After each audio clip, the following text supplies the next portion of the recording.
Assalamualaikum warahmatullahi wabarakatuh. Selamat pagi sugeng enjang para sutrisna kang minulya, para sutrisna pecinta siaran Teguh Rahayu Slamet, channel ingkang tansah tresna setya berbagi kawruh lan pengalaman laku nindakaken sedaya ajaran-ajaran luhur, sedaya ajaran ilmu hak, ilmu hakikat, ilmu hikmah, saha ingkang langkung khusus inggih menika pengalaman lampah lan berbagi kawruh pangerten tindakaken laku kasampunan urip, laku kumpul nunggal suci, laku kunci, laku wahyu eka buwana panca gaib, wabil khusus bil khusus inggih menika berbagi kawruh pangerten lan pengalaman lampah nindakaken panca laku kunci ngaurip ihsan ingkang langkung utama inggih menika berbagi kawruh pangertenan pengalaman laku nindakaken panca laku kunci ngaurip mubarrah.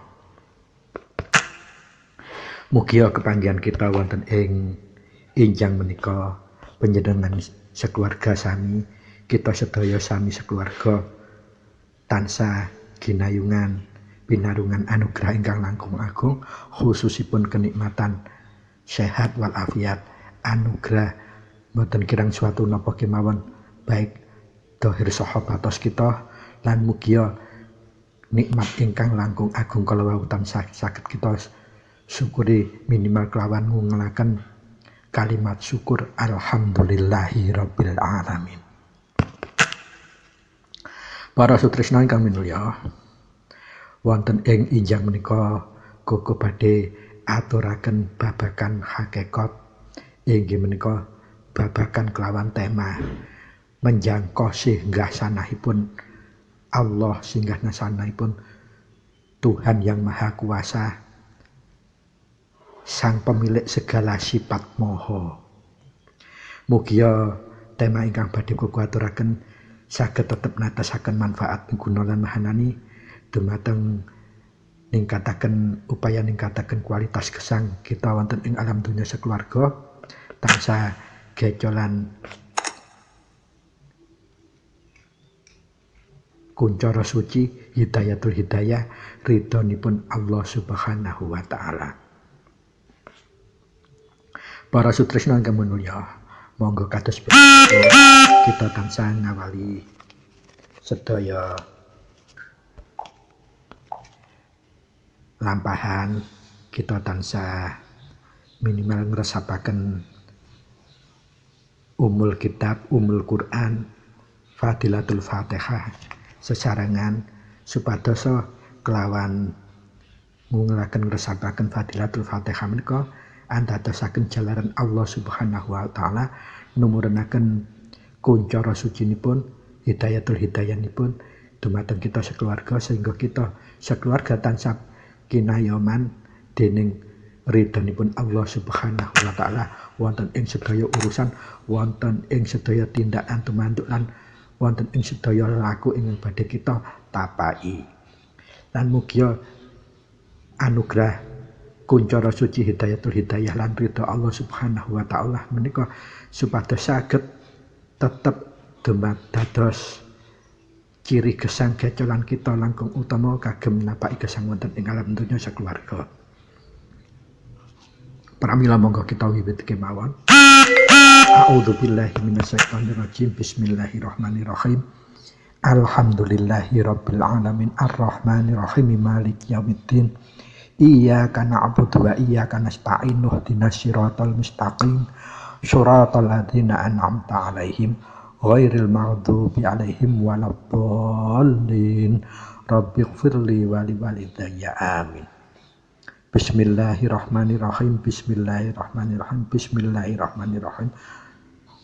Ilahi anta maqsudi wa ridhaka matlubi a'tini muhibbataka wa ma'rifataka la haula wa la quwata illa billahil alil azim.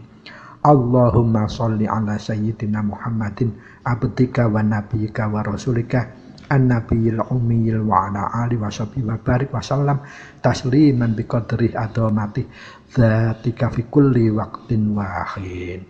Amma ba'd. Para sutresnan kang mulya, monggo kita wiwiti bibar kita ngresapkan Umul Quran, Umul Kitab, Fadilatul Fatihah. Plus kita tansah nyuwun kridhonipun Allah supados kita saged mendekatkan diri kita dumateng Allah sehingga kita saged bermakrifat dumateng Allah, dumateng sedaya keman siapa terjangkit atau gesang wonten ing alam donya menika. Dan monggo kita badhe miwiti, kita tata niat kita jernihaken manah kita jembaraken dada kita alusaken rasa jati kita, lan kita tentremaken penggali kita kangge nemahi bahas awal hingga akhir mangke, sehingga bahasan awal hingga akhir menika kita tansah sumunar daya hidayatul hidayah saking Allah. Bahasan kita awal hingga akhir saged netasaken manfaat miguna lan mahanani bila kita terapaken wonten ing gesang ing alam dunya sekeluarga menika. Para sutresna ingkang mulya, tema kita menjangkau singgah sanahipun Tuhan yang Maha Esa, Tuhan yang Maha Kuasa, Allah Subhanahu wa Ta'ala, sang pemilik segala sifat maha.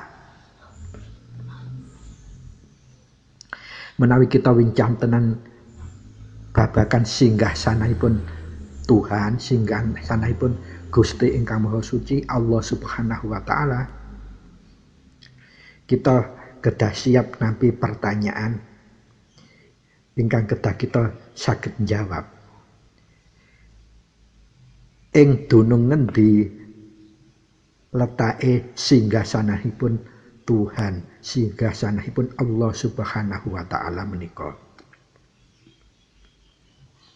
Pitakonan kados kala wau wanci dados PR ingkang langkung ageng bagi sinten kemawon ingkang sampun kagungan kretek, sampun melahi ningkataken kailmuanipun dumugi syariat badhe dijejegaken dumateng ketarekotan, lajeng badhe ditingkataken dhateng hakikat napa malih badhe didunungaken dumateng makrifat, kedah saged njaluk PR ingkang paling pokok kagem sedaya menungsa kala wau.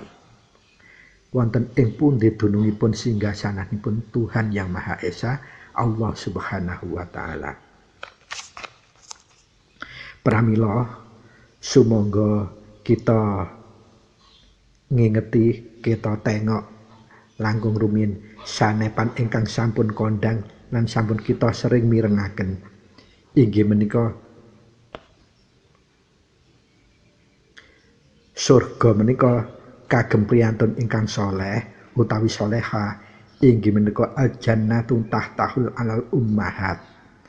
Ingkang artosipun surga menika letakipun wonten ing telapak sukunipun si ibu.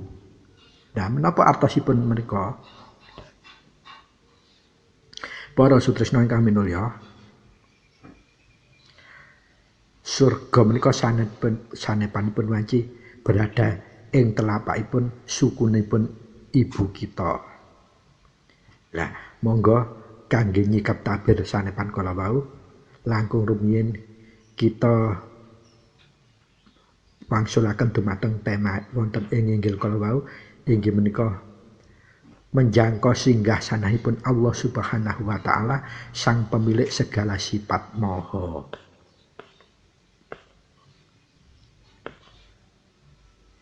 Para sutresna ingkang minulya, lajeng kagem mencapai singgasanahipun Gusti Allah ingkang Maha Kuwas, Tuhan yang Maha Esa, Tuhan yang Maha Kuasa, Tuhan yang Maha segala maha. Kita menika kedah kagungan kemampuan anyingkap sedaya kemawon misteri keberadaan utawi wujudipun Allah. Wujud menika artosipun ada utawi menawi dipun asifataken keberadaan atau wujudullah. Wujudipun Allah, keberadaan Allah menika estune wonten pundi dunungipun. Nah, kuku sampun nate nyenggol wonten ing beberapa edisi ingkang sampun kepengker babagan wujudipun Allah, kita menika saged deteksi kelawan bi asma'ihi, kelawan asma-asma ingkang utamanipun Allah, ingkang elok, ingkang indah, ingkang teduh kagunganipun Allah menika ingkang terjamin dhateng 99 asmaul haq, 100ipun penutup utawi panyampurna asma penyampurna. Lajeng kita nggih saged mengenal Allah dan dunung keberadaanipun Allah kelawan bisifatihi, kelawan menggunakan deteksi sifat-sifat wajibipun Allah ingkang kalih dasa, sifat-sifat mohal utawi mustahil pun Allah inggih kalih dasa, lan sifat-sifat jaizipun antara sifat wajib dan sifat mustahil menika wonten sifat jaiz kagem jejegaken benaripun wajib niku dos pundi, benerapun mustahil menika dos pundi. Kita kedah paham ugi hakikatipun.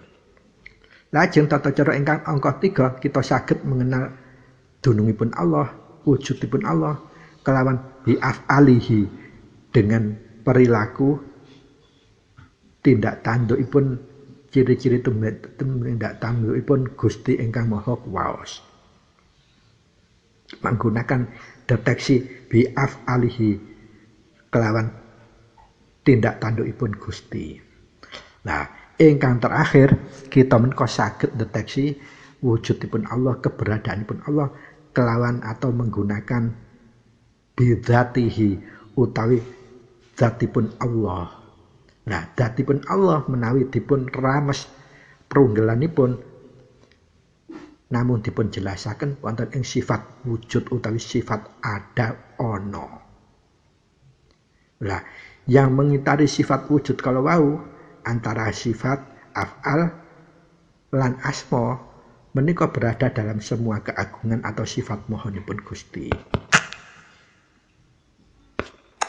Nah, kita sedaya kedah sampun paham, sampun saged njabaraken lan sampun saged ndunungaken hakikat ugi makrifatipun sedaya kemau bi asma'ihi, bi sifatihi, bi af'alihi, bi dzatihi. Nah, lamun kita sampun dunungaken sedaya sifat-sifat dengan 4 deteksi yang terlambangkan dalam lafaz alif lam lam haipun ing salebete asma Allah, utaminipun lafaz Allah, pramila kita sampun saged membahas wonten ing tema ingkang kula aturaken ing enjing menika.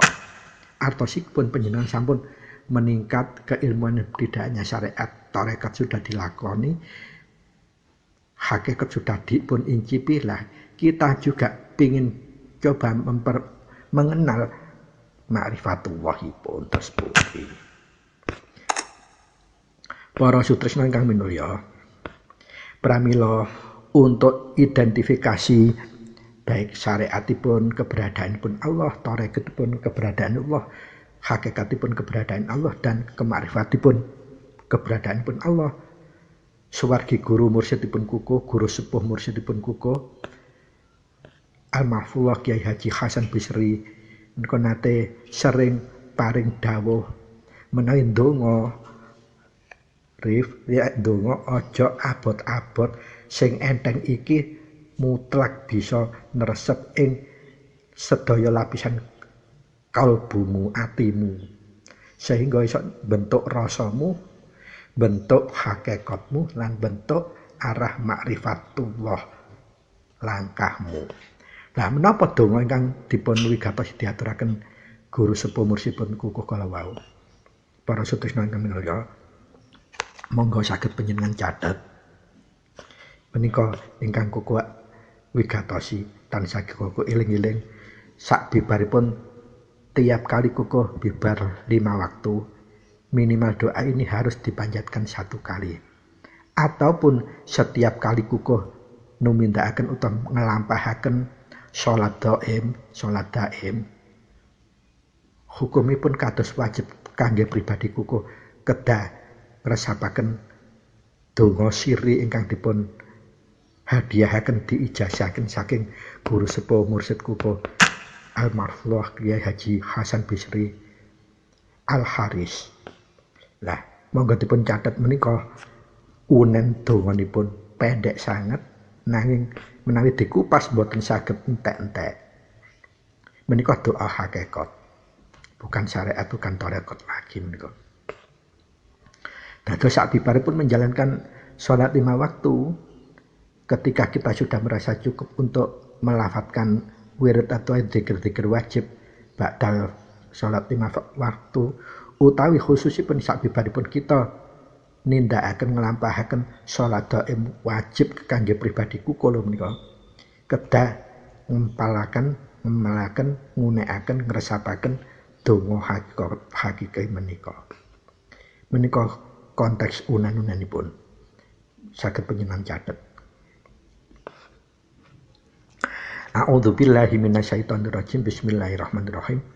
Allahumma sholli ala sayyidina Muhammad wa ala ali sayyidina Muhammad. Alhamdulillahirabbil alamin.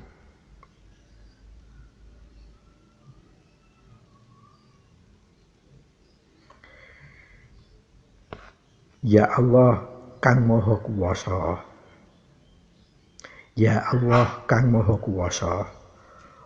Wujud bektiku kepadamu, mohon keridhaanmu. Ampunilah sedaya dosa-dosa kawula yang telah terjadi dan dosa-dosa kawula yang belum terjadi. Mohon keridhaanmu ya Allah. Berikanlah tambahan rezeki yang halal, berkah, samar-samar, dan ilmu yang berkah, bermanfaat, samar-samar. Dan jadikanlah hamba-Mu ini menjadi hamba yang selamat dunia dan akhirat, serta akhirilah kami dengan iman dan Islam seraya mendengar titik-titik-titik menika panjenengan isi piyambak mangke kuko badhe wedar khusus kangge ngisi titik-titik menika wonten edisi salajengipun karena menika mengandung bener-bener kalimat utawi permohonan yang paling sirri. Dados sabibaripun akhirlah kami dengan iman dan Islam seraya mendengar titik-titik-titik menika mongko dilajengaken dan kabulkanlah semua permohonan kami dalam urusan dunia dan akhirat serta kinabuli ya Allah. Amin ya rabbal alamin.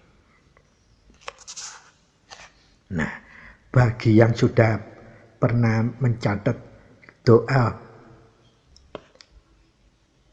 sesandinganipun Asmaul Haq inggih menika doa ya Hanan ya Manan ya Dayam ya Burhan ya Ghafur ya Sultan ya Badi'us samawati wal ard wa huwa samil atim bi rahmatika ya arhamar rahimin yang nate kuku sentil wonten ing edisi 027 menawi mboten tepat monggo panjenengan bikak malih. Keranten napa doa ya Hanan menika ibaratipun kasampurnane kita menawi ngungelaken Asmaul Haq inggih menika ya Allah ya Rabbi ya Allah ya Rahman ya Allah ya Rahim ya Allah ya Ghafur ya Allah ya Malik ya Allah ya Qahar ya Allah ya Salam. Penyempurna Asmaul Haq kagem sempurnane donga menika donga ya Hanan ya Manan ya Dayam ya Burhan ya Ghafur ya Sultan ya Badi'us samawati wal ard wa huwa samil azim. Bedanipun menawi doa ya Hanan menika kangge penutupipun donga salat dhaim utawi salat dhaim. Nah, niku wau ungel-ungelipun intinipun doa hakikat kagem masrahaken sedaya gesang kita dumateng Allah Subhanahu wa taala.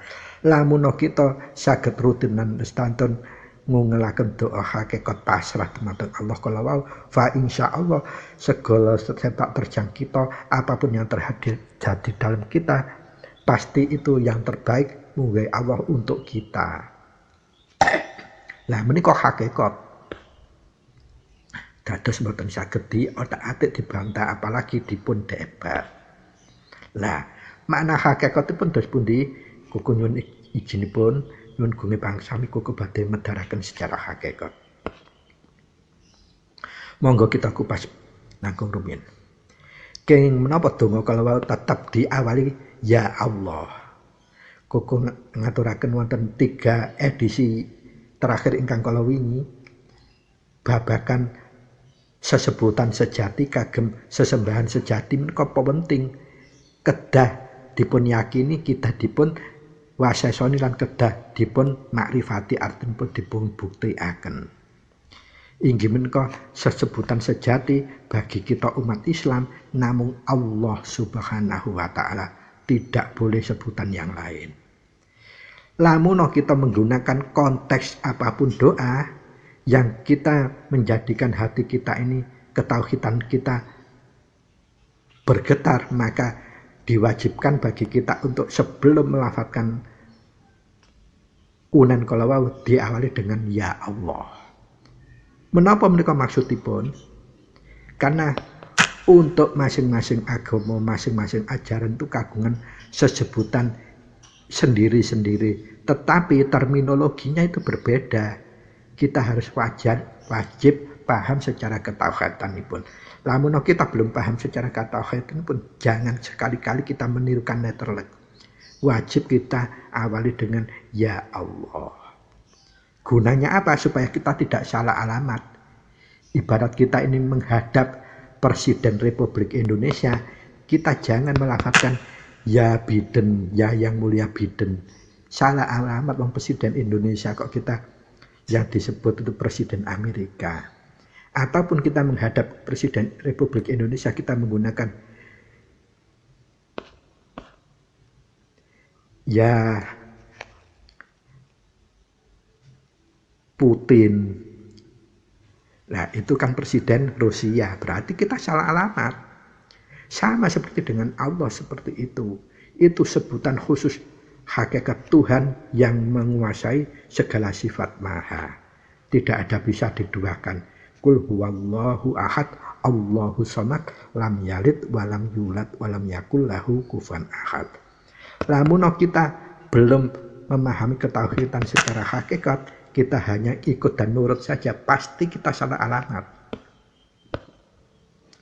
Maka dari itu, kuku sekali tidak bosan-bosan selalu mewanti-wanti. Boleh kamu mengikuti ajaran luhur apapun, tetapi ketauhidanmu harus tidak boleh tumpul.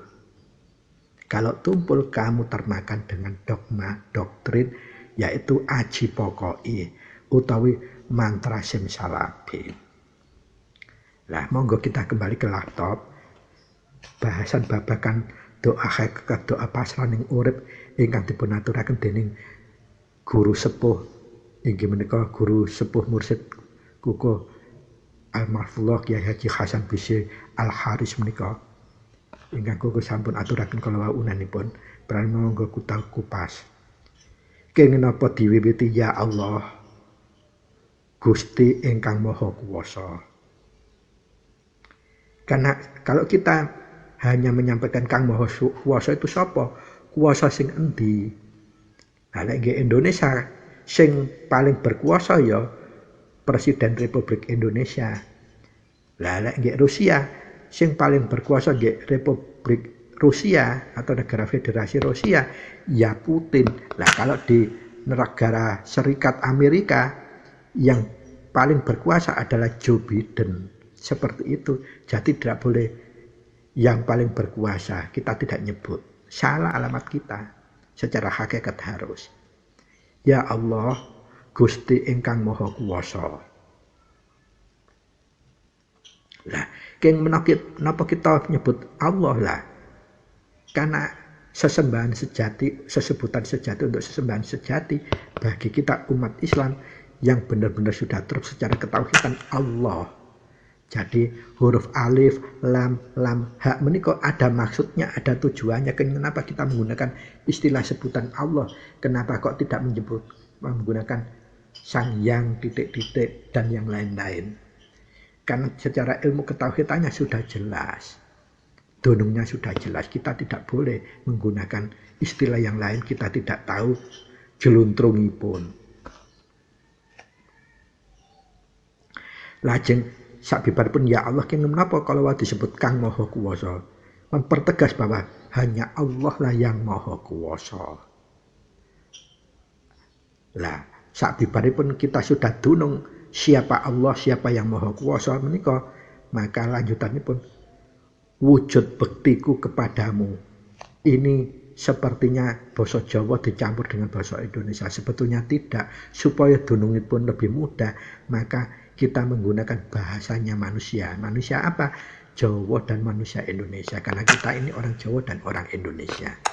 Sehingga siapapun kalau kita hidup di Indonesia maka akan memahami bahasa yang kuku sampaikan ini dalam konteks doa pasrah ngawurip menika.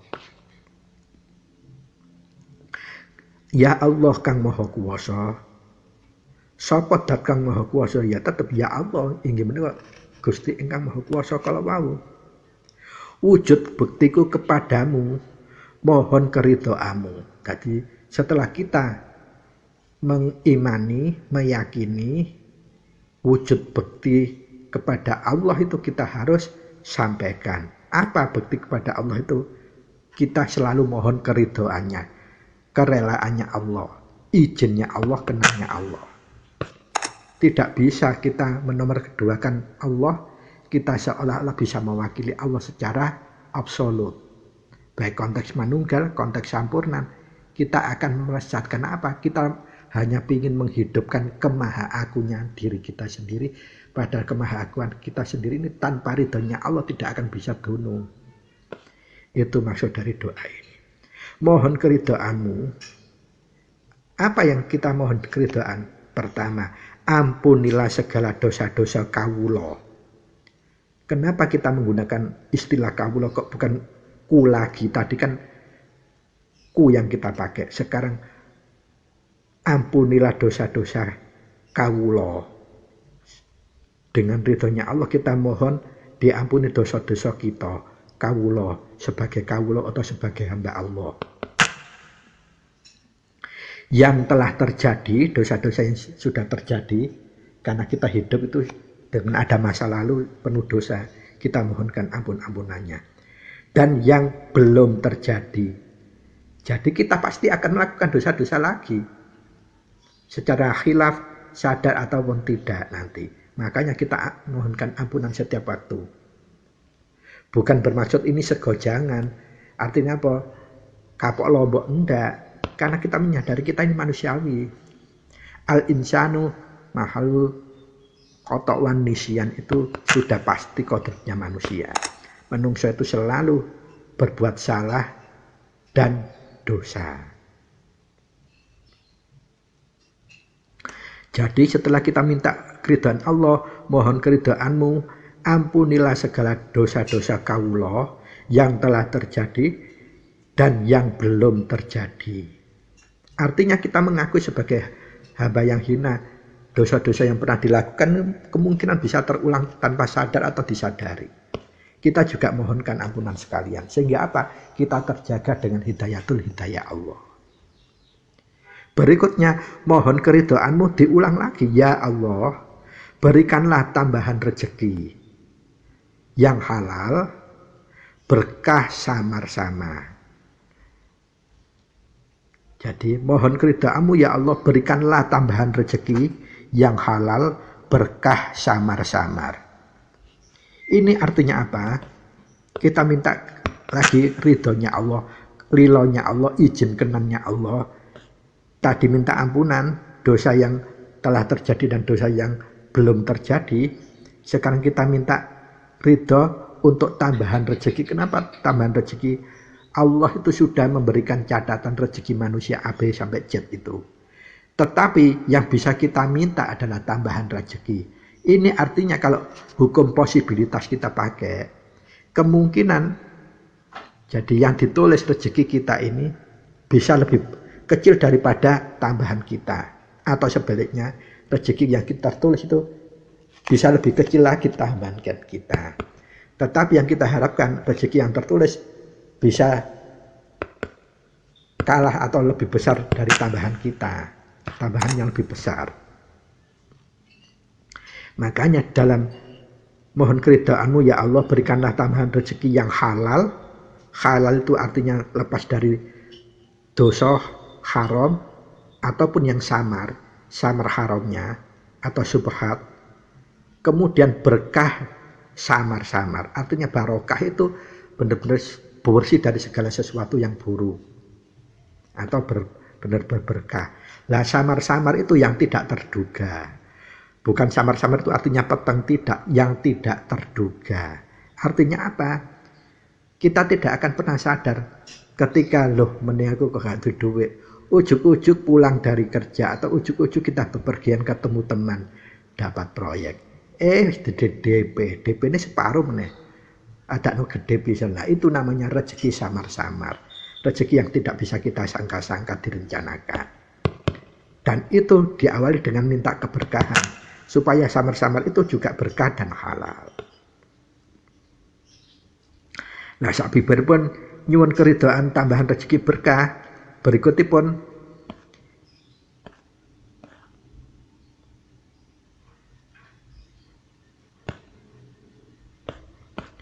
kita nyuwun mohon keridhaanmu ya Allah,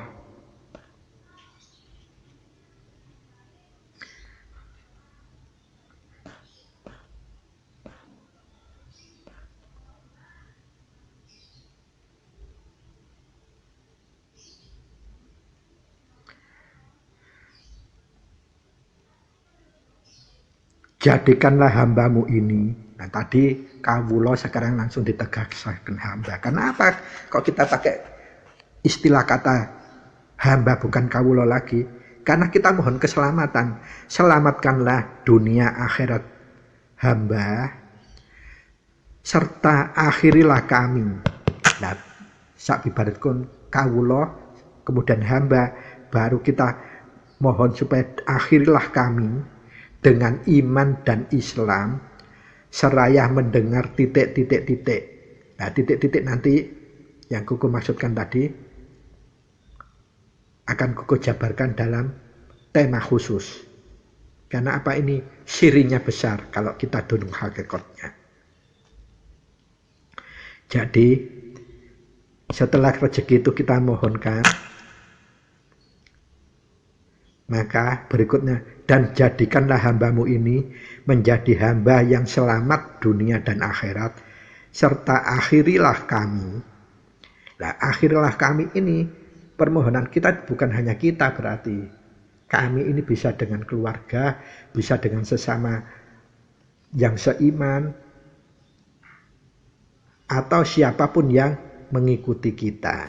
Kalau kita menjadi guru ya murid-murid kita, kalau kita menjadi mubaligh ya santri-santri kita atau para yang mengikuti ajaran-ajaran kita. Makanya akhirnya kita menggunakan kata kami bukan hamba lagi. Karena apa? Untuk keselamatan akhir kita tidak boleh untuk minta diri sendiri. Akhirlah kami dengan iman dan Islam seraya mendengar titik-titik-titik. Itu masih koma. Kita tetap memohon kehakikiannya kepada Allah. Dan kabulkanlah semua permohonan kami dalam urusan dunia dan akhirat. Dan kinabuli ya Allah. Amin ya Rabbal Alamin. Nah, itu konteks doa pasraning urip lan pati dumateng Allah Subhanahu wa taala, konteks syariat, tarekat, hakikat lan makrifat. Ini minimal kita unggulkan setelah selesai sholat 5 waktu, wabil khusus menawi kita selesai melakukan sholat daim. Sholat daim itu sholat apa? Sholat abadi, sholat yang tidak putus-putus fadilahnya. Nah, khusus sholat daim yang pernah kuku singgung dalam edisi kalau nggak salah 033, fadilahnya sholat daim itu untuk bila kita melakukan perjalanan jauh atau kesibukan yang benar-benar top urgent, darurat, ternyata melewati waktunya sholat yang lain. Sehingga waktunya sholat itu benar-benar mepet, kita dalam perjalanan, utawi ada udzur sesuatu yang belum suci, maka kita menggunakan sholat daim dulu. Begitu nanti waktu sholat berikutnya tiba, maka kita harus melakukan sholat syariatnya yang kita ganti dengan sholat daim kalau mau.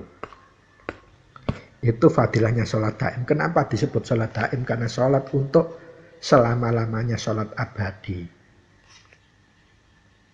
Nah, monggo penjelasan simak sholat daim yang Koko sudah pernah aturkan di edisi 033 insya Allah. Nah, pramila doa hakikat pasrah urip menika apa penting. Lah, kenapa ada doa hakikat pasrah urip? Karena doa pasrah pati juga ada secara hakikat. Lah, kalau kita memasrahkan hidup itu, memasrahkan segala yang tidak pasti, yang masih bersifat nisbi itu kepada Allah. Apa yang tidak pasti itu ampunan dosa, terus kemudian tambahan rezeki, dan akhir hidup kita. Ketiga hal itu nanti tidak akan bisa pasti kalau kita sudah menjalani hidup atau lahir di alam dunia ini. Begitu lahir kita diberikan kepastian catatan. Kepastiannya itu catatan. Nah, saat menjalani atau kepastian skrip. Tetapi saat menjalani sama seperti drama. Terkadang kita tidak akan bisa sesuai dengan skrip. Bahkan terkadang kita over script ataupun under script. Nah, itu makanya ada kudrat, ada iradat, ada takdir, ada qadar. Di situ. Kalau takdir itu kita menapaki skrip. Kalau qadar itu sudah kita mengakhiri skrip hidup kita. Jadi dunungnya hakikat itu harus dilenggahkan, harus dipahami. Kalau tidak kita akan salah tafsir. Pramila para sutresna, monggo kita lajengaken kembali ke laptop. Inggih menika sesuai judulipun, menjangkau singgasanahipun Allah sang pemilik segala sifat moho.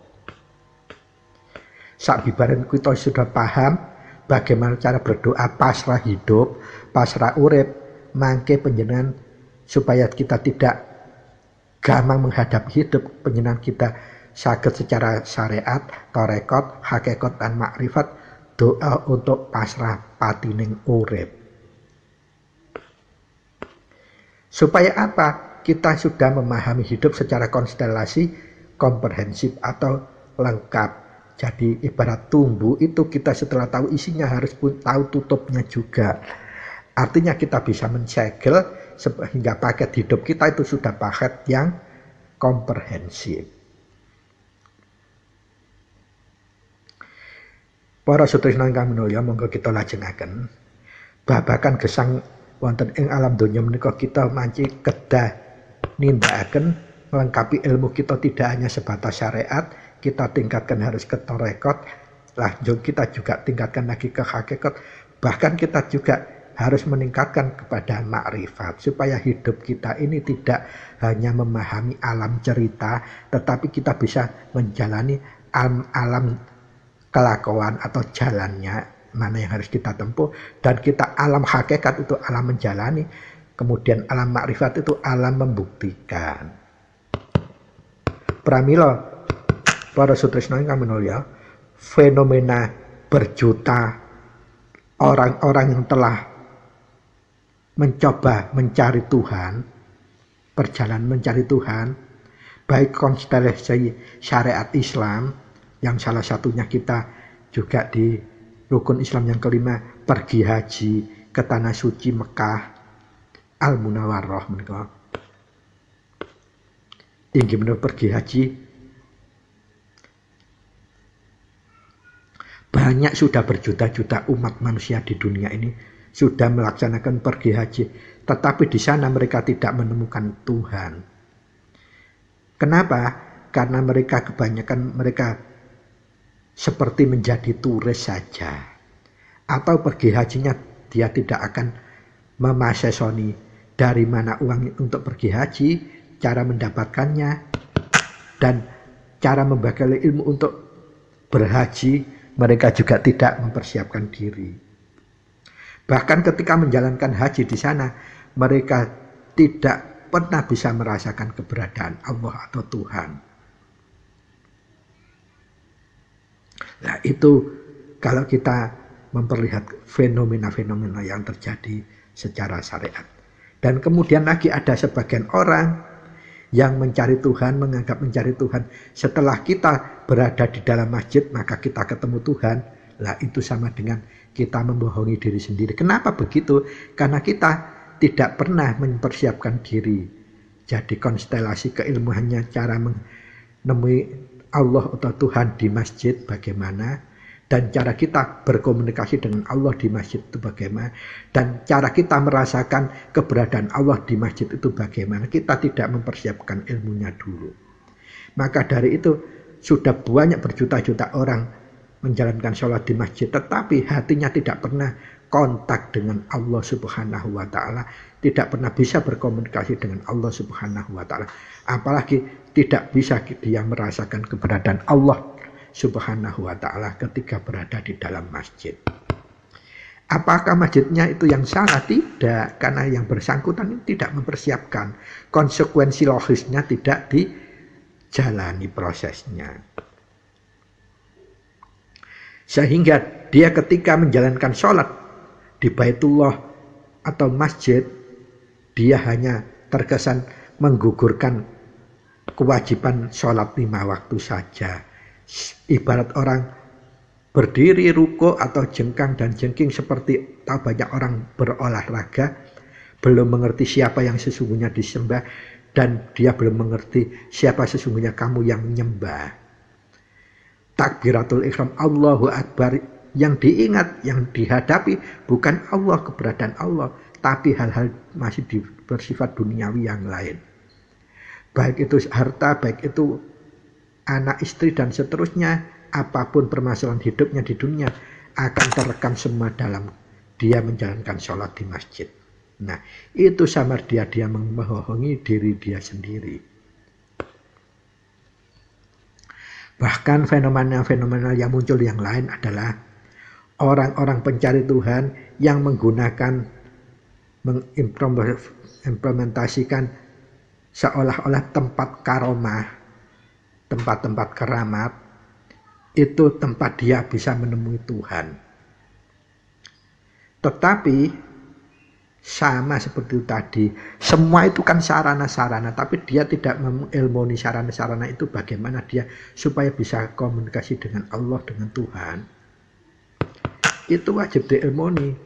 Tetapi juga bisa, tidak boleh juga kita apatis seperti teman-teman kita yang kaum-kaum aliran keras-keras yang membid'ahkan, memusyrikan dan seterusnya. Sama juga sebetulnya mereka itu bisa dikatakan bahasa Jawa Timurnya bodoh tapi kementus, selalu menjustis orang tetapi dia juga tidak berilmu.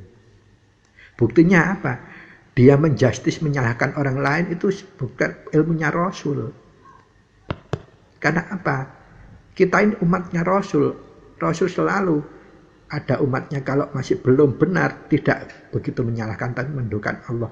Ya Allah, ampunilah umatku itu, karena dia tidak tahu, seandainya dia tahu tidak akan berbuat begitulah. Itulah doanya Nabiullah Muhammad SAW sebagai Rasul. Bukan menjustis, oh itu syirik, musyrik dan seterusnya. Tidak, tapi cerahkanlah, beri pepadang. Pepadang dengan akhlakul karimah, bukan dengan menjustis bid'ah, musyrik, syirik dan seterusnya. Bukan seperti itu. Itu sama dengan melebihi kebodohan orang yang dibodohkan. Dan sekarang itu sangat banyak ustadz-ustadz yang baru belajar kemarin sore sudah menyalahkan beliau-beliau yang sudah khusyuk, sudah tawaduk, sudah banyak ilmunya mumpuni, dan beliau-beliau sudah menunjukkan akhlakul karimah pun Nabiullah Muhammad SAW. Tapi bahkan berani dimusyrik-musyrikan oleh orang-orang yang masih keroco seperti itu. Wa na'udzubillah min dzalik. Nah, para sutresna ingkang mulya, jadi dalam fenomena-fenomena tersebut, Kukuh maksudnya ingin menggambarkan, ketika kita tidak mempunyai ilmu yang memadai, dan kita tidak juga dilambari dengan torekot hakikat, maka kita akan kesulitan untuk menemukan jati diri dalam rangka kita mencarian hakikat Allah Subhanahu wa Ta'ala. Para sutresna ingkang mulya, nah di samping fenomena kalau wau Kukuh seperti nyinggung ingkang terakhir kalau tasik wonten malih ada lagi pendapat yang aneh-aneh. Mereka umumipun dikenal saat ini golongan kaum Salafi Wahabi menyatakan bahwa Allah itu bersemayam dalam ars. Dia hanya meleterlek memahami ars itu sebagai singgasana Allah atau dipersonifikasikan sebagai langit ketujuh.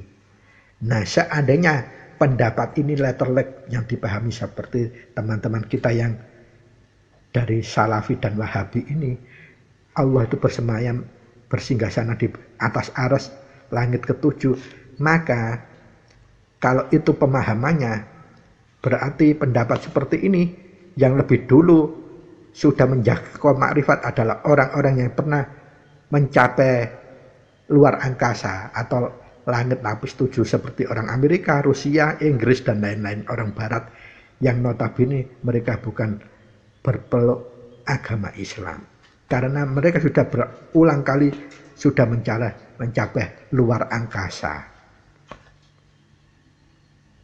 Artinya mereka sudah membuktikan bagaimana sab-sab antara bumi dan angkasa itu ada lapisan-lapisan. Lapisan-lapisan udara, lapisan-lapisan daya tarik, dan lapisan-lapisan cahaya yang lainnya. Kita kalah. Berarti kalau kita pemahaman letterlek seperti teman-teman yang dari Salafi dan Wahabi, maka pemahaman itu pun dimentahkan oleh kaum Barat, Inggris, Rusia, Amerika, dan seterusnya yang sudah berulang kali mencapai luar angkasa.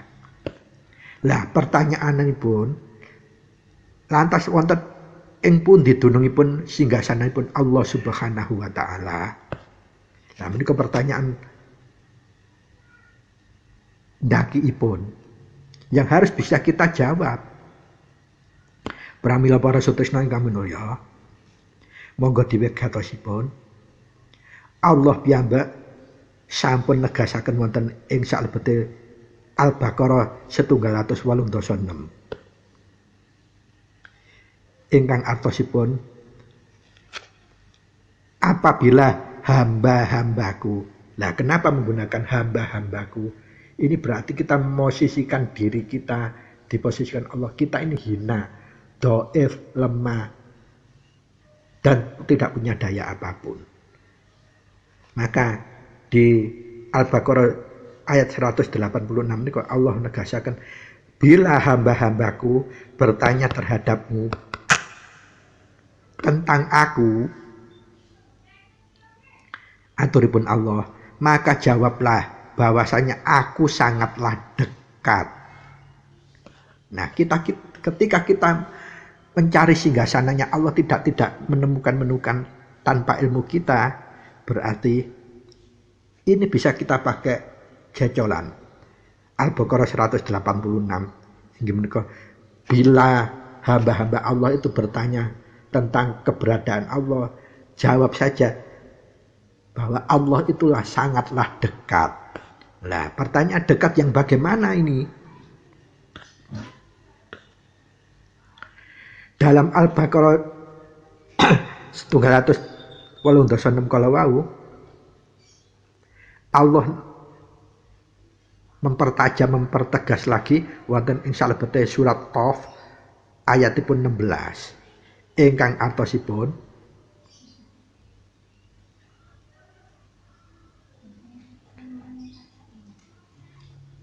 sesungguhnya Allah itu lebih dekat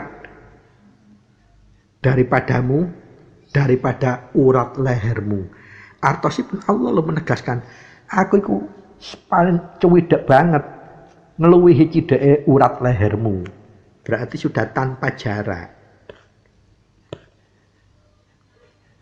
Pramila wonten ing saklebetipun pemahaman Jawa, Gusti Allah iku cidak tanpa senggolan, adoh tanpa jarak, lan ora bisa kinaya kanthi ngopo wae. Nah, itu sanepan yang prunggel. Rinciannya dalam Islam lebih detail, lebih jeli, lebih tegas, sehingga tidak akan menimbulkan pertanyaan apapun. Nah, contohnya pun setelah ditegaskan luwih cidak dibanding urat leher kalau walu.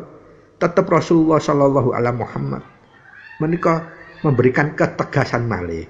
Insya Allah pun hadisipun inggih menika ingkang atosipun sapa wae sing pingin ngenal awake mila dheweke kudu bisa pasti iso ngenal pangerane utawi Tuhannya. Artosipun barang siapapun kalau kepingin bisa mengenal Allah maka lebih dulu harus dia lebih mengenal dirinya. Artinya apa? Dalam semua simbol-simbol hamba baik itu secara dat, organ tubuh maupun sifat maupun akal kita sesungguhnya itulah semua cermin-cermin yang diberikan titipan sebagian kecil dari asma, sifat, af'al dan datnya Allah dalam diri kita. Pramila barang siapa yang mengenal dirinya maka dia akan mengenal Tuhannya. Itu aturipun Gusti Nabi. Salajengipun barang siapa yang sudah mengenal Tuhannya maka barang siapa yang mengenal Tuhannya maka binasalah dirinya. Artinya apa? Kalau kita sudah mengenal Allah maka kita binasa. Kita ini mengfanakan diri kita. Artinya kita tidak akan berani mengakui punya kelebihan apapun, punya apapun, sehingga kalimat kuncinya ora ono apa-apa mung Allah kang ono paring slamet anugrah. Lah disitulah ketegasan bahwa jati diri manusia itu dan tidak bisa disangkal apapun. Makanya kuku itu selalu kalau ada orang yang merasa akunya kementus, kemingsune tinggi, selalu kuku ngetesnya, profesimu ku apa sih le? Apa sih cak? Nah kalau sudah tahu profesinya, dalam dia menjalankan profesinya apa 100% tiap hari itu berhasil, pasti tidak akan bisa. 60% berhasil pun itu sudah luar biasa. Artinya apa?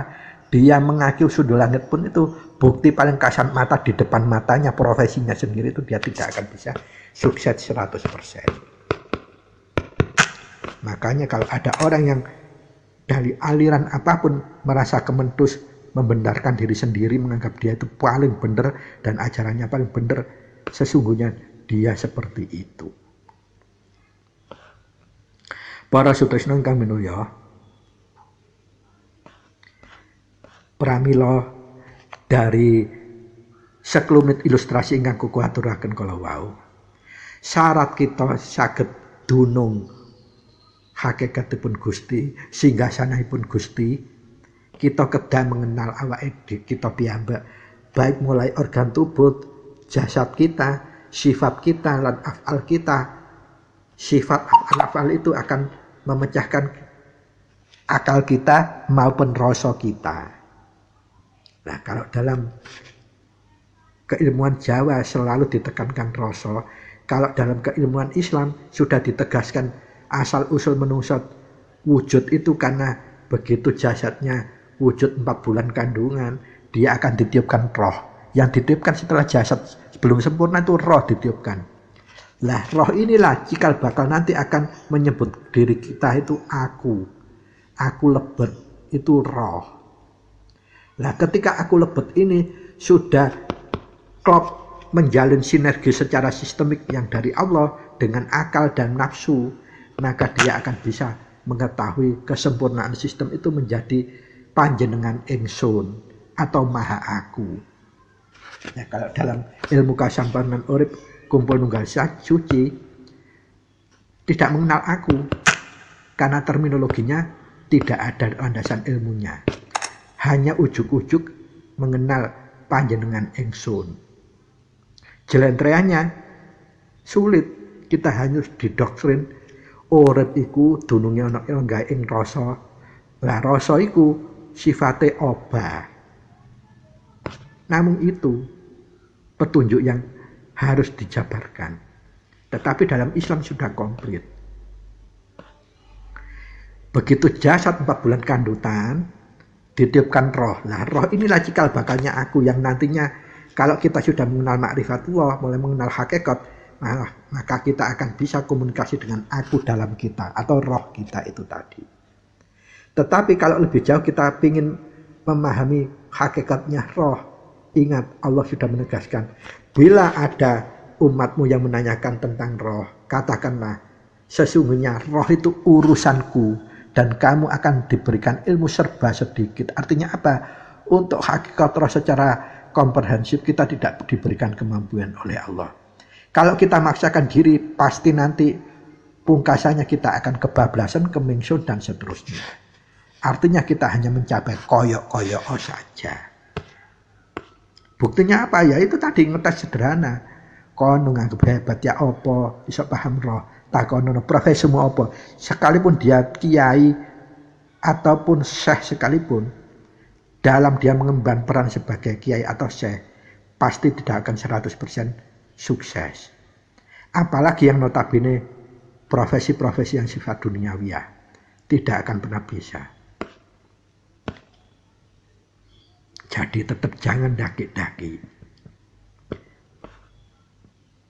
Nah, untuk memahami diri kita sendiri supaya kita bisa mengenal Allah itu dalam ilmu tarekat hakikat Islam disebut inggih menika jati diri, hakikatipun jati diri. Jadi ilmu jati diri ini dalam ajaran tarekat yang kuko yakini, yang kuko geluti, ada namanya pelajaran khusus tentang jati diri. Pramila kuko menawi mirsani banyak ajaran-ajaran luhur, kuko nggak mudah sila, nggak mudah heran, nggak mudah takjub. Meskipun dikitari dengan berbagai dogma-dogma yang dakik-dakik dan seterusnya. Karena apa? Pelajaran jati diri ini sudah diajarkan di dalam tarekat Islam, khususnya Satoriyah. Dan itulah untuk supaya membantu kita punya daya untuk mengkaji, daya memahami hakikat yang lebih dibutuhkan tentang keberadaan Allah, tentang jati diri kita.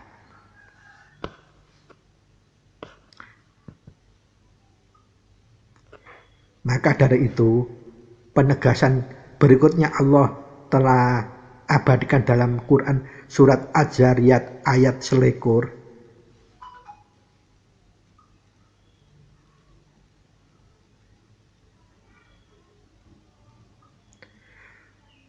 Wa fi anfusikum afala tubsirun, ingkang artosipun dan di dalam diri kamu, apa kamu tidak memperhatikan?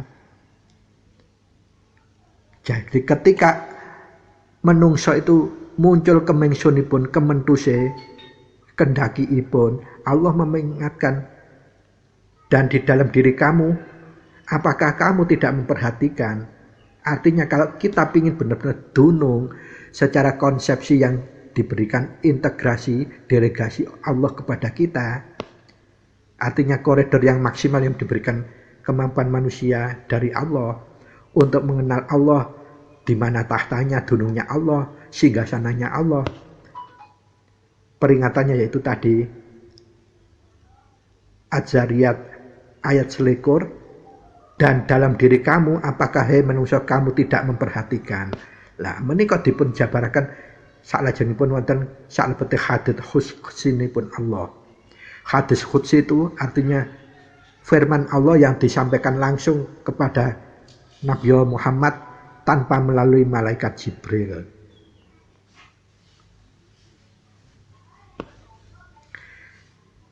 Dalam hadis khutsi itu Allah menyampaikan kepada Kanjeng Nabi Muhammad Rasulullah SAW,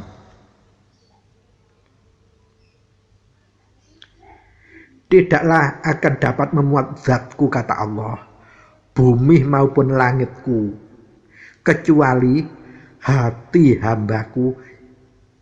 Hati yang apa? Hati hambaku yang mukmin. Nah, hati hambaku yang mukmin saja masih diberikan persyaratan bagi Allah. Yang lunak, utawi yang tenang, utawi tentrem. Dados hati yang lunak, tenang dan tentrem menikalah yang bisa memuat zatnya Allah. Artinya pun kita ingin mengenal Allah melalui zatnya atau bidzatihi, maka kita harus menyediakan wahana hati kita yang lunak dan yang tentrem, alus tur tentrem. Dados ini sudah mengisyaratkan bahwa sesungguhnya secara sanepan dunungipun sanggah sinahanipun Allah menika wonten ing salebete kalbunipun tiyang mukmin. Mukmin ingkang dos pundi? Mukmin ingkang lunak lan atinipun tentrem. Lah, pertanyaan ini dos pundi untuk mencapai hal itu supaya hati kita bisa lunak dan tentrem? Sebagai syarat supaya kita bisa mengetahui dunungipun Allah sehingga sanaipun. Para sutrisna ingkang minulya, kagem tumuju membentuk hati kita supaya ayem, tenang dan tentrem menika Allah memberikan isyarat kados mekaten. Allah estunipun memerintahkan dumateng kita melalui Gusti Nabi supados wigati masesoni insya lebetin awakipun piyambak-piyambak. Artinya kalau kita bisa mengenal diri kita, maka kita akan bisa mengenal Allah utawi Tuhan. Apa yang harus kita perhatikan? Dawuhipun Allah. Allah menika sampun nyiptakaken sebuah mahliga. Mahliga menika napa? Mahliga menika mahliga rumah tangga, mahliga hidup, artinya wahana. Yang mana insya lebihpun wahana menika utawi mahliga kalau wau Allah telah menanamkan rahasianya atau sirnya. Maka dari itu semua doa yang menuju hakikat itu pasti ada sirullah, datullah, sifatullah, baru terakhir ditutup wujudullah. Kalau dalam bahasa kasampurna urip, sirnya itu bukan sirullah, disebut sir Allah. Artinya dalam ajaran kasampurnaan urip itu lebih mencoba menghidupkan Allah yang berada di dalam diri kita. Sirnya Allah dalam berada diri kita. Tetapi dalam kacamata kajian Islam, kita tidak boleh menghidupkan diri kita, tetapi tetap menghidupkan Allahnya, sifat Allahnya itu. Nah, mana yang harus kita ambil sebagai patokan? Menawi kukum mengambil patokan kedua-duanya. Artinya apa? Kita boleh laku ilmu kasampurna, tapi tetap kita harus menyadari bahwa semuanya doyo itu dari Allah. Tanpa itu maka artinya hasil akhir pasti koyok-koyok. Meskipun kelihatannya mereka itu sakti, sampurna dan hakikat, tapi hakikatnya ya seperti itu, koyok-koyok capaiannya. Kenapa seperti itulah? Ini Allah sudah menegaskan. Allah telah menciptakan sebuah mahliga yang mana di dalamnya Allah telah menanamkan rahasianya atau sirullahnya itu berada di sana. Lah, di manakah mahliga itu apa yang dimaksud? Nah, dalam sebuah hadis qudsi malih Allah berfirman kepada Gusti Nabi ingkang artosipun, aku jadikan anak Adam utawi manusia itu sebuah istana. Di situ ada dada. Nah, Allah memberikan apa? Ancar-ancarnya. Di situ ada dada. Dalam manusia itu istana itu ada dan di situ ada dada. Areanya adalah di dada. Di dalam dada itu ada kolbu. Dalam dada itu ada satu ruang yang disebut kolbu. Tempat bolak-baliknya ingatan, tempat bolak-baliknya suatu keyakinan, tempat bolak-baliknya suatu pemahaman. Nah, di dalam kolbu itu ada yang dinamakan fuad utawi jujur ingatan. Nah, di dalam jujur ingatan atau fuad itu tadi ada sogof. Nah, sogof ini kok artinya kerinduan. Nah, kenapa ini disebut pemahaman makna kerinduan? Karena kalau kita sudah bisa menemukan, memahami hati kita, lalu kita sudah bisa menemukan fuad kita, inti hati kita, atau kita sudah menemukan ingatan atau sir eling. Nah, kalau kita sudah bisa menemukan donong sir eling, maka kita akan bisa merasakan sogof atau kerinduan. Kerinduan yang apa? Di dalam kerinduan tersebut ada lubun, Artinya apa? Merasa terlalu rindu. Dan di dalam lubun itu ada sirrun, artinya mesra, artinya benar-benar mahabbah. Mahabbah apa? Rasa cinta kepada Allah sehingga Allah cinta kepada kita.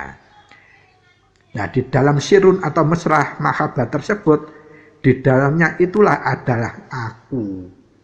Jadi dalam konteks ini pemahaman aku dalam pemahaman yang kedua, bocoran dari Allah, ini adalah kalau ketika kita sudah dunung paham kita itu punya hati, lalu kita bisa dunung kita itu punya fuad, hati fuad atau intinya hati, dan kita sudah paham ada sohof artinya kerinduan hati, dan dalam kerinduan hati ini kita sudah paham ada lubun artinya merasa terlalu rindu, dan di dalam merasa terlalu rindu itu ada sirrun artinya mesra.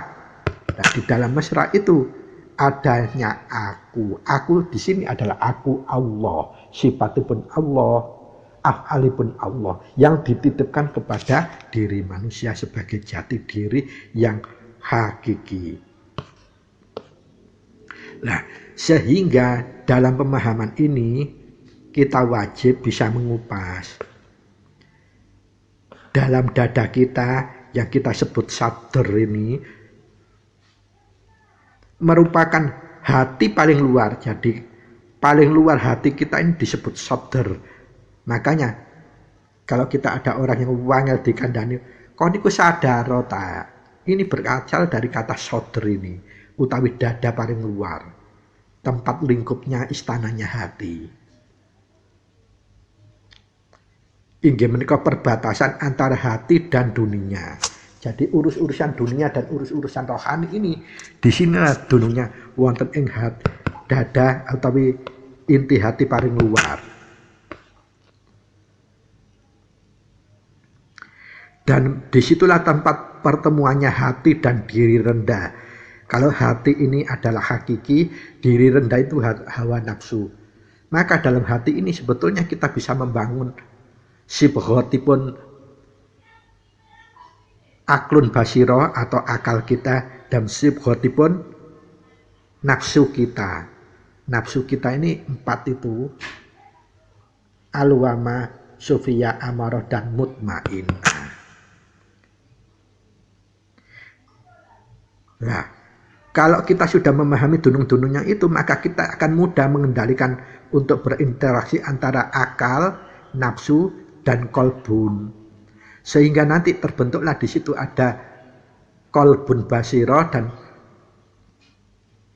kolbun latif. Nah, kolbun basiro dan kolbun latif meskipun tempatnya berbeda, sebetulnya fungsinya sama. Kolbun basiro itu tempat kebenaran hakiki, kolbun latif itu untuk menjejekan kebenaran hakiki. Artinya apa? Kolbun basiro ketika dikalahkan dengan nafsu, kewajiban kita untuk meluruskan itu yaitu menarik ke pada titik sentral yaitu kolbun latif. Supaya apa? Kolbun basironya tidak dikalahkan. Kuku pernah juga mengajarkan moderkan ini yang berkaitan dengan apa? Kalau nggak salah wukuful mubarrok. Nah, ini harus dipahami supaya apa? Kita tidak hanya kemakan doktrin tapi kita tidak dunung dan kita tidak bisa menjalani kalau kita tidak paham. Nah, ketika dada kita itu sudah kita bisa membelah bagian-bagian fungsi, peran fungsi masing-masing, maka kita akan bisa menemukan cahaya amaliyah. Cahaya amaliyah itu apa? Pemahaman kita secara hakiki bisa kita laku ya. Kita laku secara khusus. Nah, itulah amaliyah. Dan hasilnya pasti apa? Nanti ma'rifatullah ataupun tahali menuju tajalli dumateng Allah. Rentetannya di sini. Maka jika kekuatan positif itu lebih kuat, maka dada kita dipenuhi cahaya-cahaya ilahiyah dan berada di bawah pengaruh jiwa sifat ilahiyah yang dititipkan dari Allah kepada kita. Yang terletak di lubuk hati paling dalam istilah bahasa Jawanya itu hati sanubari.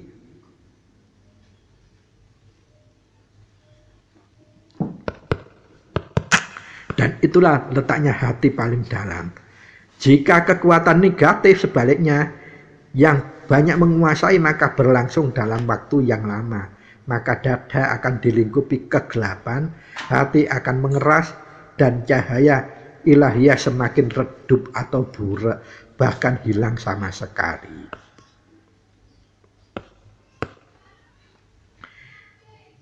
Lapisan ingkang angka kalih inggih menika hati yang disebut kulub atau kolbu. Berada di lapisan kedua, tempatipun kita untuk mengembangkan kreativitas yang positif sebagai pusat kesadaran pengetahuan. Ingkang benar-benar berharga kagem napa jejegaken peradaban manusia dan memiliki kemampuan merasakan yang tersembunyi di dalam hati ini juga bersumber iman dan rumahipun takwa. Dalam hati yang sinebut kulub utawi kolbu ini, manusia diberikan pemahaman untuk memupuk apa? Memupuk keperadaban, membangun peradaban, kreativitas thinking yang positif, mengarah ke pengetahuan yang bermanfaat, membentuk peradaban. Tetapi semua itu tadi akan bisa membangun iman, cahaya iman maupun cahaya takwa, rumah takwa. Dados lapisan kedua pun ini sentral intinya untuk membangun sesuatu hal-hal yang positif. Dan di sinilah pengetahuan batinnya kita akan terbentuk dengan otomatis, kebajikan spiritual juga akan terbentuk secara otomatis. Kenapa secara otomatis? Buku nanti singgung bahwa nanti kalau kita sudah terbiasa melakukan tahali menuju tajali, maka kita tanpa belajar seolah-olah kita langsung dunung. Ini artinya semua otomatis. Artinya sistem ilahiyah itu sudah didelegasikan dalam diri kita oleh Allah. Nah, sumber-sumber potensi ini pun inggih menika kefasihan berbicara spiritual, kefasihan berbicara pengetahuan, dan kefasihan berbicara soal kelakuan. Dan semua ilmu-ilmu ini, semua metodenya harus kita bisa menjalaninya menggunakan metode tahali, kemudian bisa tajalli.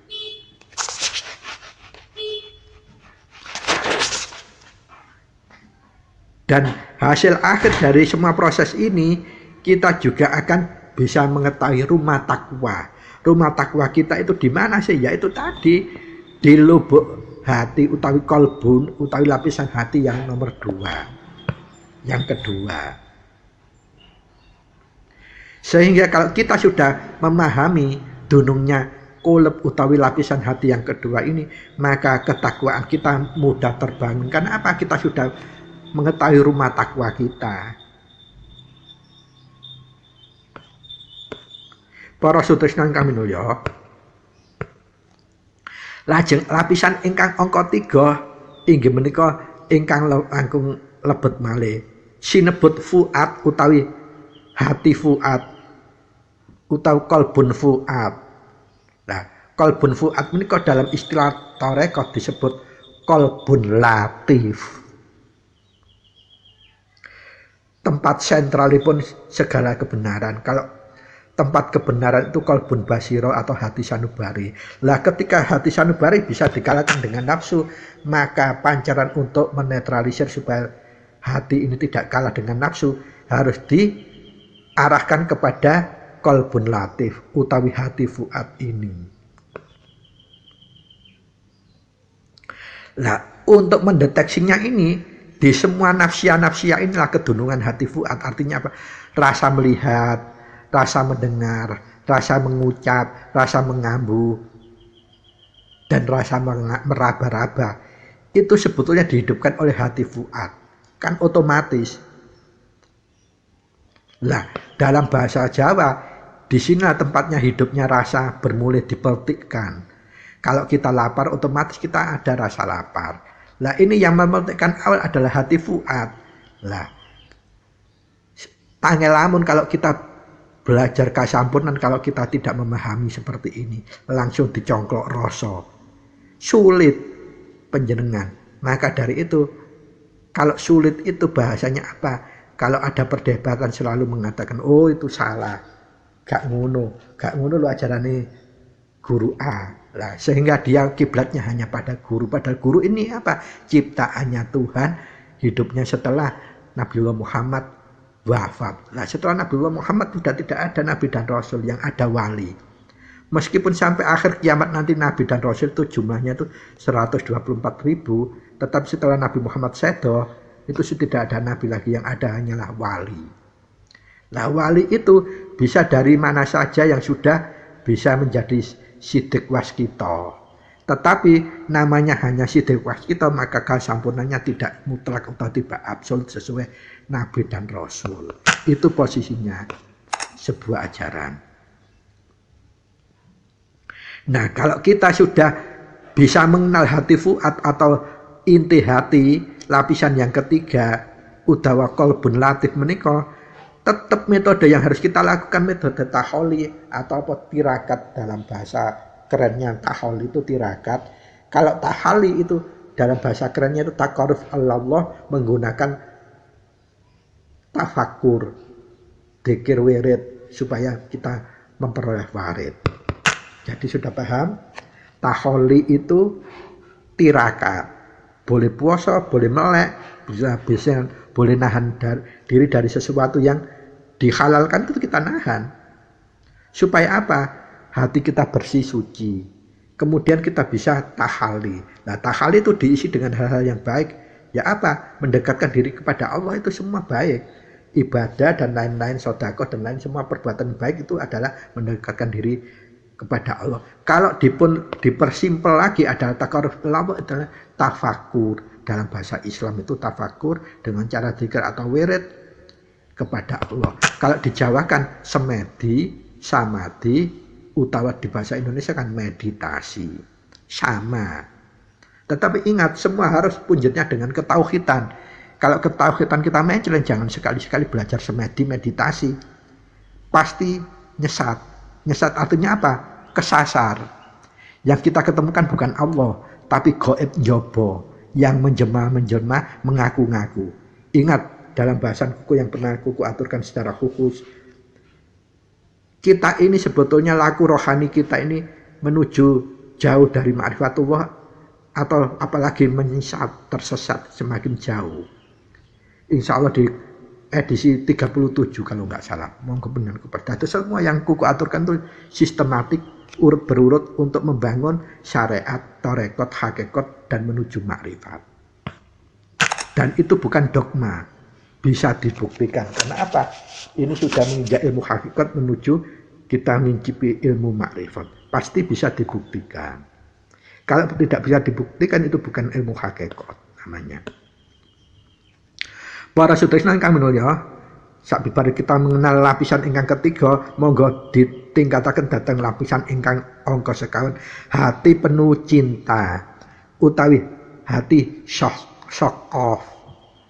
Nah, syaqaf menika disanepaken sebagai interioripun hati.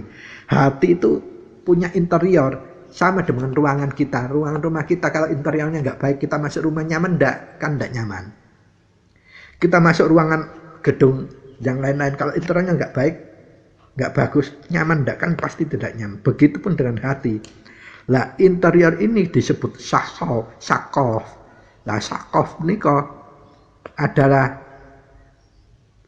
cahaya pemurnian cinta dan kasih ingkang sangat mendalam. Dados inti cahaya menika saged nyunaraken cahaya cinta kasih yang mendalam. Letaknya di syaqaf ini, hati dalam tahapan utawi ruangan yang keempat.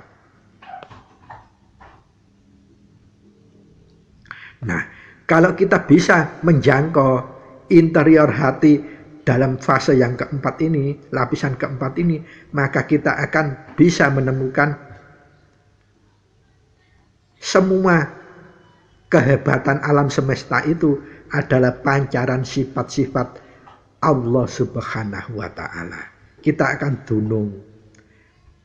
Artinya kita bisa menjangkau peran fungsi sebagai rahmatan lil alamin. Karena apa?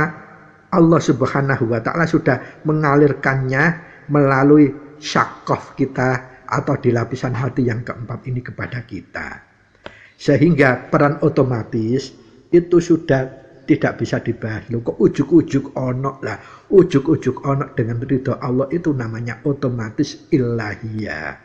Atau hakiki cinta kasih dalam syakaf ini, kecintaan kita yang sejati akhirnya kepada Allah. Sehingga Allah memberikan timbal balik mencintai secara hakiki kepada kita. Semua kelebihan-kelebihan tanpa kita sadari, aku gak tahu belajar kok moro-moro iso. Aku gak tahu moco iki kok iso menyampe, no, dan seterusnya dan seterusnya. Ini tidak ujuk-ujuk, perlu latihan. Latihannya apa? Dengan taholi, tahali, tajalli. Bolak-balik tetap kepada itu.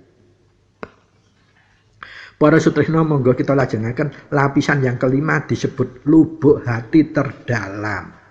Makanya disebut lubuk. Bermakna inti. Pemahamanipun batininya. Nah, orang-orang laku menyebutnya sebagai inti jiwa.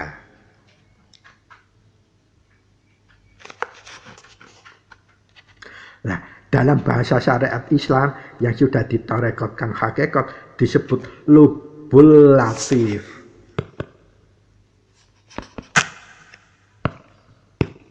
Qulubin lubul latif. Artinya apa?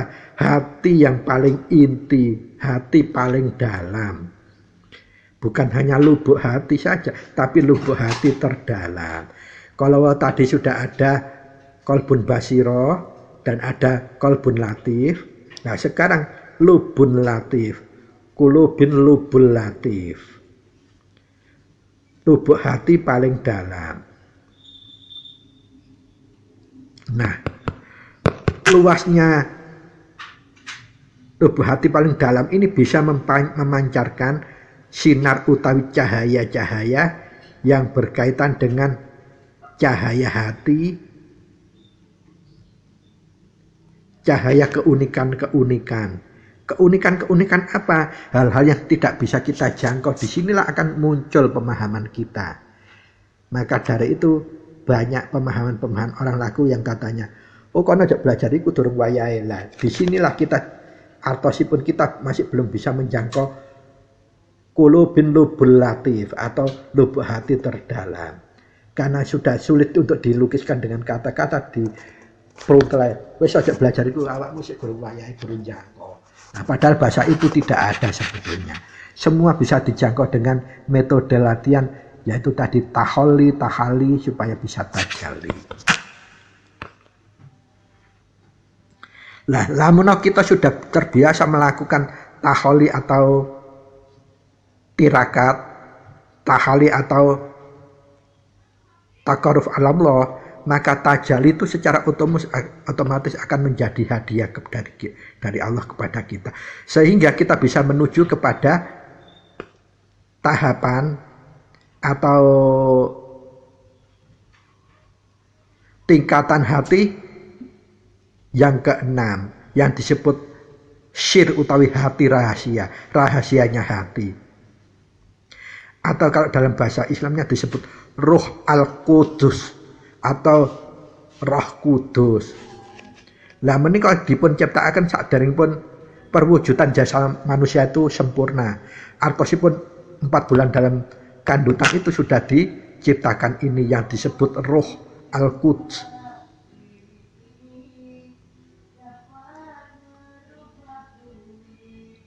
Nah, ketika roh ini sudah disemayamkan dalam jasad manusia yang masih 4 bulan itu, maka roh itu menyebut dirinya aku. Nah, disinilah istilah aku awal disemayamkan dalam diri manusia.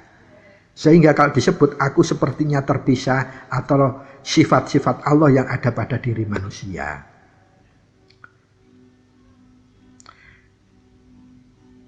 Syir Allah yang pertama kali ini dalam bentuk roh atau jiwa ini. Ingat kuku selalu ngaturakan, kalau roh itu sudah dimasukkan dalam jasad manusia, maka bukan disebut roh lagi, sudah disebut jiwa. Nah, ini sangat murni masih. Karena di dalamnya tergantung desain-desain main program atau program-program utama manusia. antara takdir, rencana dan sifat-sifat Tuhan yang didunungkan dalam diri manusia. Dan itu sangat misterius, makanya disebut sirri. Jadi kalau kita membahas masalah sirullah, datullah, sifatullah, dan wujudullah, maka kita harus dunung paham secara hakikat hati rahasia atau ruh al-Qudus kalau wau, atau sinebut sir.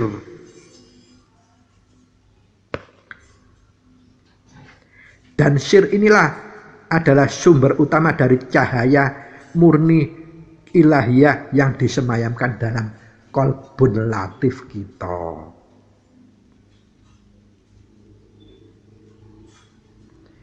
Dan sir ini disebut bahasa pengistilahannya inti dari segala inti yang mengandung rahasia Allah atau rahasia ilahiyah. Kalau di bahasa Inggris kan makanya disebut dalam, ada ini filosofi dari barat yang pernah mengkaji kitabnya Imamul Ghazali, dia menyebut hati dalam lapisan yang keenam ini disebut secret of the secret. Jadi rahasia di atas rahasia. Nah, ketika kita sudah bisa menjangkau rahasia di atas rahasia atau kolbun dalam lapisan keenam ini, maka kita bisa menjangkau yang puncaknya, yaitu yang ketujuh. Lapisan ketujuh itu disebut lapisan aku dalam huruf besar semua. Lah aku inilah tempat bertahtahnya sifat-sifat zat Allah, af'al Allah yang semua keilahiannya pada diri manusia. Makanya disebut aku dalam manusia. Dan Tuhan itu mengaku kepada manusia, yaitu mengaku sang aku. Nah, manusia dalam mengamini bahwa ada kedunungan akunya Allah dalam dirinya, maka dia menyebut panjenengan ingsun. Nah, ini asal kata-kata aku menjadi maha aku, ingsun menjadi maha ingsun adalah karena puncak lapisan dari mahliganya hati adalah puncak yang ketujuh, disebut aku dalam huruf besar semua, menjadi maha aku ketika manusia menyebut aku yang ada dalam dirinya, atau menyebut ingsun, dia sadar bahwa ingsun itu ada dalam dirinya, maka untuk memanfaatkan ingsun itu menyebut panjenengan ingsun. Dan semua itu menjadi wahana komunikasi dia kepada sang Khalik atau sang Maha Aku.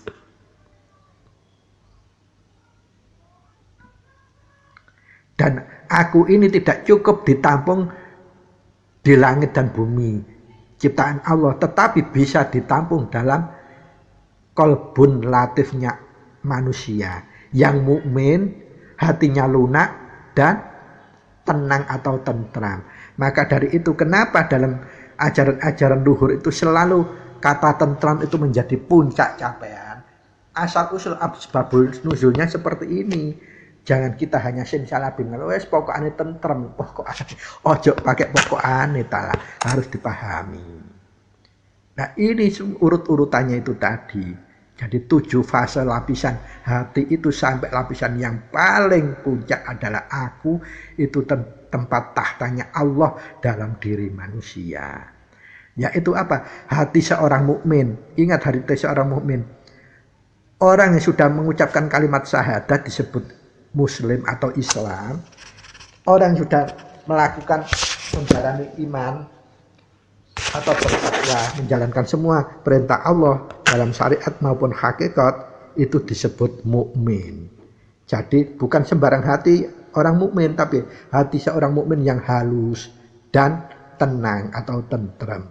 Maka dari itu kalau kita melihat untuk menilai saya itu orang Islam yang bagaimana, dia masih suka berteriak-teriak, masih suka menghujat, masih suka menyalahkan, mengkafirkan, apalagi mengkafirkan sesama Islam, itu berarti dia sudah belum mengetahui tahtanya Allah itu di mana di hati dia. Karena ciri-cirinya di situ. Jadi Allah, akunya Allah, itu tidak bisa ditampung dalam langit maupun bumi. Tetapi yang membuat takjub, bisa ditampung di hatinya seorang yang mukmin, bukan hanya Islam loh ya, mukmin. Islam yang benar-benar taat dan takwa. tetapi hatinya yang lunak, halus atau tentrem. Maka dari itu para sutresna ingkang minulya, kesimpulanipun ingkang koko saged aturaken ingkang pertama, agar kita dapat menjadi hamba yang dekat utawa takarruf dumateng Allah utawi Sang Rob utawi Sang Maha, Sang pemilik sifat maha, segala sifat maha, maka seorang mukmin harus bisa menyediakan hatinya supaya bisa lunak dan bisa menjadikan hatinya tentrem. Supaya apa? Dia bisa menampung aku yang dimaksud Allah dalam hadis qudsi yang kuku aturaken kalau wau. Jadi aku hanya bisa ditampung, tidak bisa ditampung di dalam langit dan bumi. Tetapi aku, kata Allah, bisa ditampung di dalam hati seorang yang mukmin, yang hatinya lunak dan tentrem halus. Kesimpulan engkau kali ini pun, kalau kita sudah bisa mengenal secara familiar kedekatan kita dengan Allah, Sang pemilik segala sifat maha, maka kita bisa merasakan aku Sang Khalik yang berada di dalam diri kita, yaitu bertengger dalam hati paling dalam kolowau, sehingga kita bisa mengatakan ingsun menjadi panjenengan ingsun, komunikasi dengan panjenengan ingsun. Dan disitulah letaknya sir atau segala rahasia di atas rahasia atau sirullah. Dan kalau kita sudah mengenal sirullah, maka tidak ada hal yang mustahil. Kita bisa mengejawantakan kun menjadi fayakun. Jadi intinya kalau kita hanya masih menjadi orang Islam, kewajiban kita harus bisa menjadi orang mukmin. Bagaimana caranya? Pelajari ilmu syariat, pelajari ilmu tarekat, pelajari ilmu hakikat, dan capailah makrifat. Baru kita bisa menjangkau mukmin. Supaya apa? Hati kita bisa menampung, yaitu tadi mahligenya Allah. Bukan langit dan bumi, tetapi kalbunya hati seorang mukmin yang tenang, lunak, dan tenteram. Kesimpulan ingkang angka 3, lamunodat Allah atau yang jadi kedekatan ketakarufan kita dumateng Allah menika sudah bukan lagi zat yang asing bagi kita, tetapi kita sudah mengenal begitu dekat pemilik sifat moho dari segala moho, maka panel-panel yang menjadi sinyal-sinyal sistem ilahiyah kalau wau yang menjadikan dunungipun sifat Allah dititipkan kepada diri kita semua menjadi anugerah. Anugerah apa? Anugerah warid kita sebagai seorang mukmin. Maka dalam menjalankan peran fungsi kita bisa dunung menjalankan peran siro sirno dadi sifat ingsun. Artinya apa? Sifat siro kita, sifat hamba kita itu sirna, hilang, lenyap. Di hadis itu maka diri kita fana, lenyap, tetapi aku yang ada dalam diri kita atau sifat-sifat ilahi kita dihidupkan oleh Allah. Jadi sirah kita, kehambaan kita dilenyapkan oleh Allah, tapi sifat ingsun atau sifat-sifat Allah itu dihidupkan pada diri kita oleh Allah. Dan itulah disebut puncaknya ma'rifatullah, puncaknya kasampurnan, puncaknya manunggal. Pramila para sutresna, dados kalau kita mencari singgasana Allah, kita lebih dahulu harus mengenal diri kita. Apakah hati ini kita sudah cukup untuk menjadi penampung zatnya Allah dalam bentuk sirullah. Dengan hati kita sebagai orang mukmin, kita wajib harus mencapai mukmin dulu. Caranya mencapai mukmin, kita harus meningkatkan ilmu kita dari syariat menjadi tarekat menjadi hakikat menjadi makrifat. Dan kita harus punya hati yang lunak, halus. Nah, di poncolaku kunci ngawrit ihsan itu adalah jalan untuk mencapai kemukminan. Jujur, sabar, tresna, welas asih, neriman, ikhlas lan ngalah. Itulah mencapai kemukminan seorang yang Islam. Pramila para sutresna, dados kalau wau koko ingkang sampun aturaken bagaimana kita sudah supaya bisa menjangkau kemakrifatan pada Allah. Materi yang koko aturaken menika penting sangat untuk bisa harus dipahami lebih dulu supaya kita bisa menjangkau, tidak koyok-koyok, sehingga kita kalau menghadapi ajaran-ajaran luhur macam apapun kita tidak akan mudah fanatik, tapi juga tidak kita mudah terancukan atau terbius saja. Tetapi kesadaran sirullah kita dalam diri kita tetap dihidupkan oleh Allah untuk memfilter ajaran tersebut akan melampaui ketauhidan kita atau tidak. Dan disitulah intinya. Pramila kirang langkunge kuku nyuwun gungi pangsami mbok bilih wonten atur kuku ingkang kirang trapsila lan kuku matur sanget kagem sedaya wigatosipun billahi wa taufiq wal hidayah birida wal inayah.